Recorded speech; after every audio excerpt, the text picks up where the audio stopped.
Welcome on back. This is gonna be a fun segment, at least for me anyway. in this segment, I'm going to explore Christianity, and this is not going to be a bashing Christian video. This is not going to even be a Christian video where I'm going to come in and tell you from from an ideology standpoint why Christianity is the best religion. I'm just going to tell you the nature of what Christianity is, and I think it's an important video because a lot of people in the West are really Christians, whether they accept it or not, and whether they, I mean, you could have it where they can be like, I'm an atheist, right?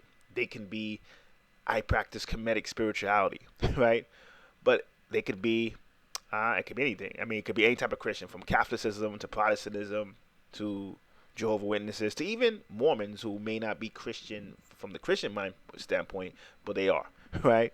Even when you get into things like, let's say, the Black Nation of Islam, right, or the NOI within America, they're Muslim, but if you look at their doctrine very carefully, you can see the Christian influences, and I guarantee you, because they come from the West, right?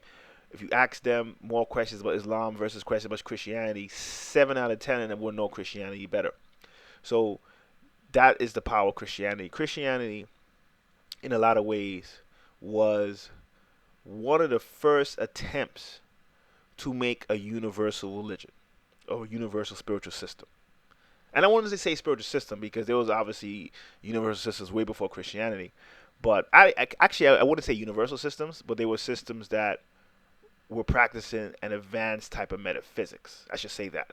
Because when you talk about universal system, in order to have a universal system or to even have a thought of universal system, you must first know that there's other people besides yourself, right? So in the beginning, if you're like, if to you the only thing that exists is Germany or Central Africa, universal system to you would just be a system that your tribe all practices, right? But when you start traveling, when there's advances in shipping and advances in travel, advances in even being able to speak different languages, right? Different universities being set up. The next thing that someone is going to do is say, well, let's explore our spiritual beliefs. And once you start to explore spiritual beliefs, that's where conflicts happen because spiritual beliefs tend to evolve depending on the culture and the location and how the culture evolved, right? So, in a lot of ways, you couldn't have a universal system in the beginning of civilization, right? So, if you look at it, if we just take Western standards of when civilization first started, they would say in Sumeria, you're gonna probably get somewhere between probably about 6 to 10,000 years, right? So if it started in Sumeria, somewhere in the 6 to 10,000 year region, you couldn't have a universal system back then, obviously, because the whole world wasn't known. Eventually, as you realize, I mean, they may not have known about what's going on in America. They may not have known about what's going on in Australia. So when you talk about a universal system, it's gonna have to be more modern. And I don't mean modern in terms of 20th or 21st century, but it couldn't be in the beginning of time, right? So you cancel that out and you say, okay, well, the universal systems couldn't have been coming from Iraq or Mesopotamia. Now you could look at Africa, particularly the northern region and eastern region, and you could say, well, humans first evolved there, so would a universal system be there? Now you could say, well, when everyone was in Africa, there could have been an attempt for a universal system, right? So you say, okay, it's possible. But in general, right, you're probably gonna get it much later because eventually, you know, most if you all live in the same continent, even though it's a continent that has a lot of different climates, right? I mean, it's a very big continent, has a lot of different climates. You could go from a desert, you could go from a desert to the jungle to forest to, I mean, many different types of climates. But you probably would have to wait till people left that one continent and spread out, right? So people left, went to Asia, went to Europe. So Asia, Africa, and Europe became connected to each other. Obviously, eventually from Asia, some people went to the Americas, right? And when you take that and you say, okay, the universal system will have to come at a much later date than when we were all on the same continent. So you could throw out Iraq or Sumer when the West says that was the first official civilization itself. Not people living. Obviously, people were alive in Africa. There was probably people I mean, they could have been. I mean, honestly, probably people in Australia before the. Actually, there definitely was people in Australia before the Sumerians even set up shop, right? But the West talks about civilization as we know it. So you say, okay, once you add those things up, obviously you throw out when we all live in one continent. You throw out when civilization first started. So for a lot of people who sometimes would be critics of Christianity, and they'll talk about when a system, who's the first system, right? That's gonna be a universal system. In some ways, that could be, but not really based on this argument because a universal system would have to be when many people evolve, right? And then you're gonna have different spiritual beliefs eventually evolve in different regions. You know, some in Africa, some in Asia, some in Australia, or you could say Oceania, right? Some, and then eventually some in the Americas. And then once that happens, you have to have some kind of contact between the peoples, right? Once the contact is made, because obviously, even with the Americas, you can make the argument that there was Africans, Vikings, Chinese, even some people say Phoenicians in America before Columbus came. And we know for sure that there was Vikings, Aborigines in America before Columbus came. Now, there's going to be people who say there was Africans as well. There was Chinese as well, right? So you look, then you have to say, well, Christianity came in somewhere, obviously AD, right after Christ. So you're probably figuring 100, 200 AD, right? If you want to say one version of Christianity called Gnosticism came in before that, then you could say, well, maybe 300 BC. Even if that's the case, you're talking about something within the range of 400 BC to about 300 AD, around that range, right? When people first started saying, you know what, we need a universal religion, which would make sense because if you look at religions, they would say, well, once you start talking about civilization spreading out to 3 or 4 continents, then you're going to have a lot of gods, right? Or, for some, they may not use the word, like gods is really coming from more the Greek. For some, they would say, well, they have a lot of spirits, right? And then one major god. Even if that's the case, you can see where the idea came in to say, let's unify everyone under one banner, right? Pure and simple. Well, when you unify everyone under one banner, that's where the attempt for Christianity came in. And you can see an earlier attempt from Judaism. Now, I mean, it seemed like it because Judaism eventually, especially if you use the word Judaism, if you use the word Kabbalah, may be different because you could literally say Kabbalah could have been an attempt before Christianity because, believe it or not, every culture has Kabbalah. When you say Kabbalah today, people think it's just Jews, right, or Judaism, but every culture has Kabbalah. The reason why Jewish Kabbalah is the most famous is because they're the first ones to write it down, and when they wrote it down, they were able to preserve the knowledge, where most people lost their Kabbalistic knowledge, right? But Kabbalah, bringing in Kabbalah and Judaism is extremely important because Kabbalah and Judaism influenced Christianity. So when Kabbalah and Judaism influenced Christianity, you have to add those elements under the Christian umbrella. But Christianity came in and wanted to go one up because with Judaism, it came, well, is us, the Jews, against the Gentiles, right? So when Christianity came in, they said, let's get rid of all that and let's make everyone the same, right? As long as you worship Christ, then you're all the same. And even that, you're going to get differences because when you add the Gnostics as Christians, the Gnostics will say, well, Christ is special because he was an individual who achieved a certain level of consciousness or gnosis, and then he tried to teach other people to be like him. Now, there may be some Gnostics who say Christ wasn't even a person, he was a symbol of an idea, right? And if you follow the idea, you activate the Christ within you. So even among Gnostics, you're going to have different interpretations of Christ, right? Let alone other types of Christians. So when you look at Catholicism came directly opposed to Gnosticism, right? Catholicism and Gnosticism one time almost equal in power. The Catholics eventually won. And then when we think of Christianity today, the biggest influence is Catholicism. The thing is what people would miss when it comes to universal system is all spiritual systems are based on a culture, whether they know it or not, meaning the culture that invented it. So the problem is going to come in is that Christianity was influenced by older cultures. You see the Hindu influence, right? You see the Egyptian influence. Obviously, the Kabbalistic influence, which you could say is Egyptian. But if you want to say the Jewish and Kabbalistic influence is separate, you could. And when you mix those things up, you're going to mix it up with the cultural minds of the people who created it. So if you talk about Catholicism, you talk about the Southern European, right? So when you add in the Southern European, Catholicism then will be different. Will be a different, like it will almost be different than even Gnosticism, right? Or even less than, even if you want to add Gnostics and Christians as one, it's gonna be different than Judaism in some ways because you talk about a different culture. One is Southern European, one is the Middle East, right? Which is very different. And then you say, okay, but then when you do Christianity itself, then it's spread to Northern Europe, and then you get Anglo-Saxon, and then you get Protestantism.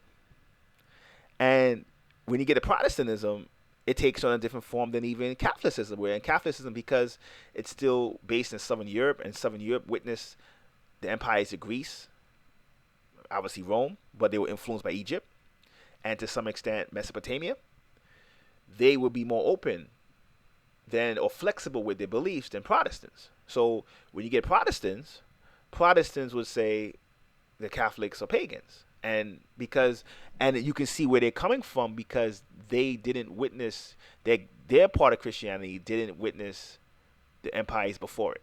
So it was much easier for them to look down on paganism, where the Catholics would say pagans gave birth to us. So if they go to somebody's country, it's probably better to merge systems with the indigenous systems of that country, merge it. Christianity is still running things, take it over, and then then you can spread, right? Where Protestants will still want to conquer, but they'll wipe they'll more attempt to wipe people out completely. They'll wipe out not people, well, sometimes in some cases people, but they'll wipe out traces of any indigenous religion. So that's why when you see cultures that Protestantism is dominant, you almost never see any trace of the indigenous spiritual systems. So all of a sudden, you go from first Gnostics and Catholics to Gnostics, Catholics, and Protestants. And there's other types of Christians too, right? You have Ethiopian Christians, Coptic Christians, there's other types. But those three were the three dominant, three dominant types of Christianity, where Protestants and Catholics had the mainstream, the Gnostics had the underground, right? So with the Gnostics, they were always the boogeymen for the Catholics and Protestants, right, who wanted to quiet them. And with all this, and then even among Gnostics, you then eventually had, even that breaks up into even like when you start dealing with Gnosticism in France, which would then give birth to Martinism. Whereas Martinism is Christianity, but it's Christianity that uses angelic magic, it uses white magic.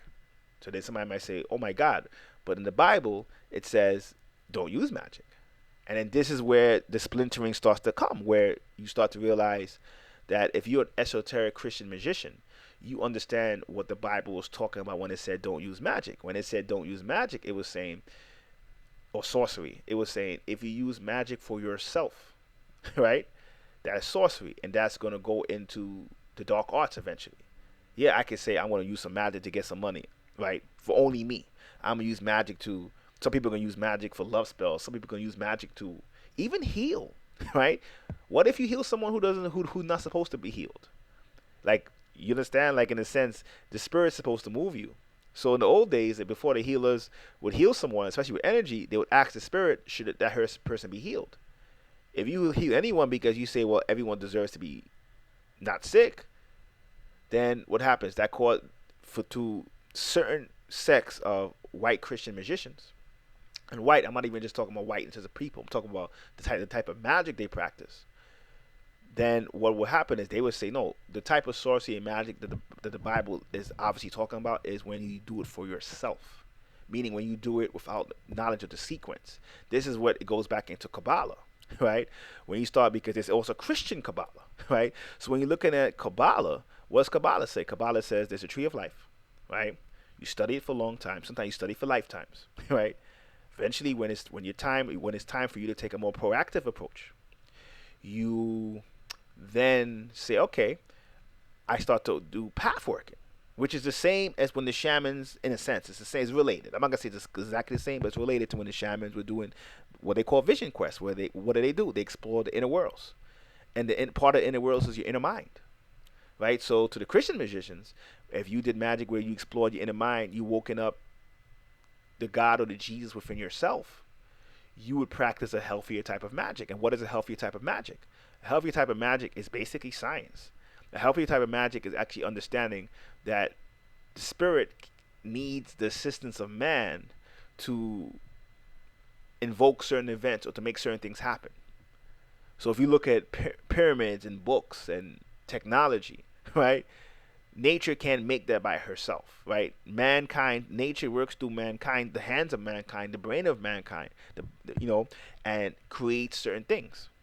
So that's what magic was. Magic was just an extension of that. But Christian magic or higher magic was when, through service, you help the astral come into the physical in a safe way, but not in a selfish way.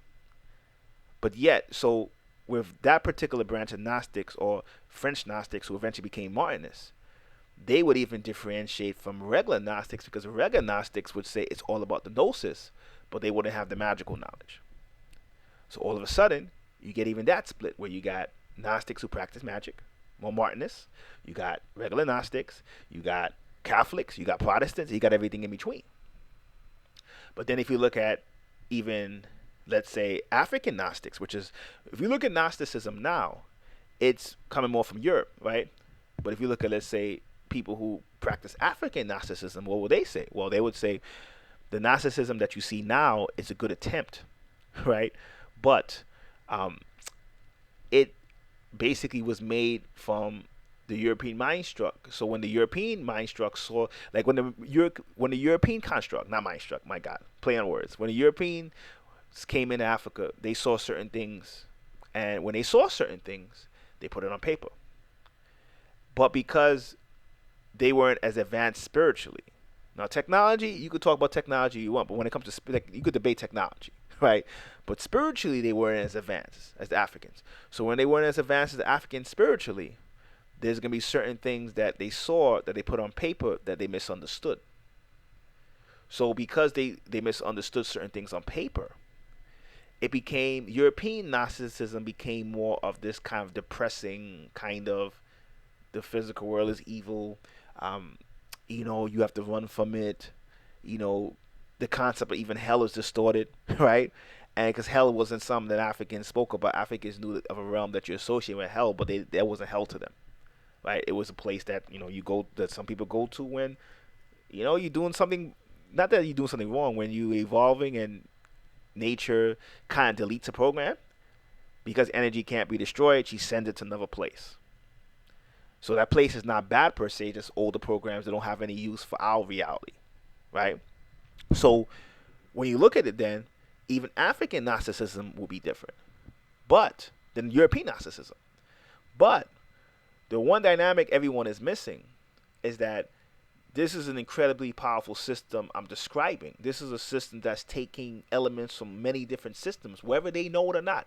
I know I'm going to get some Christians in this video. They're going to talk about paganism and this and that, but that's because they haven't done the research. That's because they haven't really, they've allowed politics to influence their own understanding of the religion that they're practicing. And they've allowed politics to actually, in a sense, block the fact that, in a sense, Christianity was basically one of the first attempts to a universal religion. Hermeticism was the first attempt. Hermeticism, you could say, is a universal religion. And Hermeticism is really, honestly, Christianity came from that. It's all religions came from that, right? So when I talk about religions or spiritual systems, I kind of leave Hermeticism alone because they're on another level by themselves, because they gave birth to everyone. Right, they were the first universal system, but they were a universal system that was really more for the initiated person anyway. Right, it wasn't really available to the everyday man. Christianity was a universal system available to the everyday man, but because the creators of Christianity did not address cultural blocks that were in their own mind, from the cultural blocks of the Romans and the Greeks, really the Romans really though, to the cultural blocks of the later Anglo-Saxon. Because they didn't address those cultural blocks, it prevented Christianity from really being as universal as it was supposed to be. But make no mistake about it, people could laugh at Christianity, like, other metaphysicists could look down on Christianity. They could say, well, I'm better than Christians. But don't fool yourself. Christianity in every single continent has basically wiped out every single spiritual system. And in fact, The only really reason why there's kind of antagonism between African spiritual systems and Christianity, because the African systems were the really outside of Asia, and honestly, I think when the Europeans conquered Asia, they had a little different setup, right? But outside of that, the African systems were really the only main system to be able to withstand Christianity. Like if you look in Europe, people always talk about, oh, you know, European systems this, European systems that. Most European systems were actually matriarchal, especially when you go to Northern Europe, they were matriarchal. So, but Christianity effectively destroyed all those systems. And again, I'm not even saying that was right or wrong. I'm talking about understanding the power of what Christianity represents. You could say it doesn't have any power. It obviously does, right? And but the thing that's blocking it from achieving its true potential is that the creators of it never were able to address their cultural blocks. So you got Gnostics doing their own thing, Catholics doing their own thing, Protestants doing their own thing, Episcopalians doing their own thing, Jehovah's Witnesses doing their own thing, Mormons doing their own thing. And they all are missing the fact that the beauty about Christianity is it was an attempt to unify the world, right? But why did it fail? I could go into, the European went into Africa and misread certain things, but the African mindset is still a human mindset, right? So the difference will be, because that's the human mindset of all races are going to be flawed. No race is perfect. Every race got baggage. But to really make a universal system, that's kind of why people don't even know what Hermeticism is. Because to really make a universal system, you have to make a system that actually doesn't appear to be universal. A true universal system is a system that adapts to whoever's using it. And it adapts to the people, to the needs of the people, goes into their mindset, transforms them, and then brings them to another level. So in the beginning, a universal system will look like different things to different people. The only thing that's going to be universal about any system is numbers. That's why, in the end of the day, a lot of people resist Kabbalah, but Kabbalah is one of my favorite systems in terms of teaching people, because even though I might practice other systems, because I'm talking to a multicultural audience, I can't talk about Beni Adu, right, or West Africa to everyone. I can't, right, because I'm not talking to all Africans or all people of African descent. But when it comes to numbers, which is getting into the intelligences of the atomic world, I can talk to everyone about numbers. That's why I use Kabbalah. Right? So, in the end, for me, I think the conflict that Christians might have with themselves or other people is they don't know themselves. When they look down on pagans, they don't realize they have so-called pagan origins. If you're a Christian and you just think Protestantism is all about Christianity, it's like, no, there's many types of Christianity. And you could say, well, Gnostics are heretics, but you don't really realize at one time, Gnosticism was just as popular as Catholicism. So, when you look at it, if you have true respect for yourself, then what will happen is you will see the beauty of your own system, and then Christianity will be able to take the proper role that it's supposed to have. I don't think it could be ever universal the way it was intended, because a true universal system is going to have to be based on numbers and may not be able to be based on a personality of a person, but it's going to go down in history because it's one of the real first attempts to make a real universal system. It's kind of more related in a sense to the East, where the Buddhists were kind of like that too. I think Christians just went a little bit further. So that is the power of Christianity, in the sense when a lot of people, like, you could have a lot of Gnostics who don't realize, no, there's Gnostics in France who believe, yeah, you could have gnosis, but you have to have magical power too. And for that magical power was invoking the angels. And Christianity is so large, it's very rare that you get a Christian that would tell you that they've examined Catholicism, Protestantism, Gnosticism, Martinism. If you want to add Coptic Christians, you can, all in one banner. So I hope this helps, and this is an attempt for me to look at the Christians and say, listen, you guys have a very wide and powerful religion and spiritual system, and you guys I respect you because it was a very much of a universal attempt to unify the world, right? Now, whether somebody might say, well, it was under good intentions and bad intentions, that's not my place to say. But what is my place to say is, looking at it from an objective mindset, Christianity has a lot to teach all of us. So what we should do is not allow how certain Christians behave to judge the whole system. Hope this helps. Until next time, peace.